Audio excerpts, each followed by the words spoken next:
Well, it's better than in the way that there was like three different steps of how you could study or progress in studying your scriptures. So first it was just every day, and then you would also like talk to someone and share what you've learned and insights, and so that helped me focus on what I'd learned and then how I could share that with someone, either at church or at institute or just in passing on campus.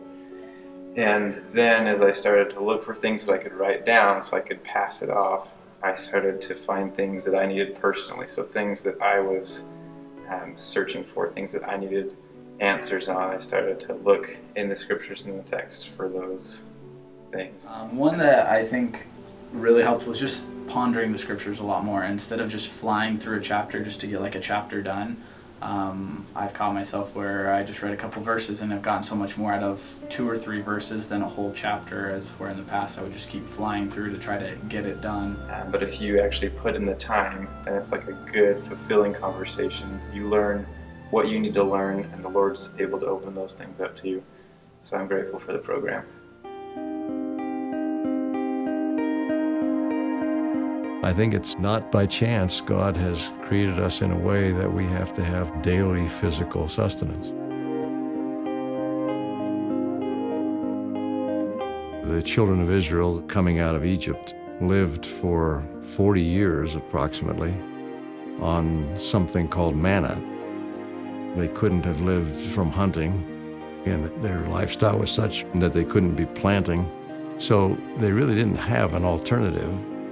God was, in essence, providing their daily sustenance. And I think at least one of his purposes was to teach them to remember him, to think of him, to look to him, to have faith in him, that he was the source of their life. He did it in the way of making it a daily thing. They couldn't gather up manna and store it. It would only be good for one day. They couldn't forget who was the source of their blessings. There's a spiritual parallel in our day. We all recognize the need for physical sustenance. Hunger and thirst remind us very strongly if we forget. But the spiritual need for sustenance is equally strong. That comes not in drinking water and eating food, but in our constant daily efforts of communion with God. We ought not to think that we can go weeks and months without spiritual sustenance and not suffer, and not to have a deadening influence in our spiritual life. Acknowledging the reality of our need for a daily spiritual ministration or manna helps us increase in our courage to do the right thing and to serve others more than we would have if we ignored God.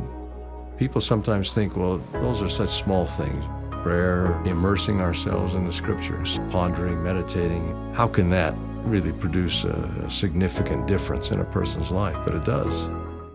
In one of my classes last semester, there were these 2 boys that were sitting on either side of me, and we became really close through the class and just would do a lot of things together. And there's this one day at Midday Mana, and I asked them if they wanted to come, dollar lunches, and they were all in for it. And then I asked them what they were doing in between that class and Midday Mana, and they're like, we don't have anything going on. I was like, perfect, I have an institute class, and it's all about like what I believe in my church, and asked if they would want to come to that. And they said yes, and so they came and sat through the whole class and had some really great questions afterward, and then we could talk about it through Midday Mana. And this happened like constantly, week after week, and especially one of them, Armand, he became really interested in like what we believed in, would ask me questions all the time. He like wrote a little thank you note to me for inviting him and helping him to learn more about God. And it was just really special, and it all started from that simple invitation of Midday Mana. It's really cool. As small as those things seem to be, as daily routine sometimes they may seem to be, these are the kinds of things that day by day transform us.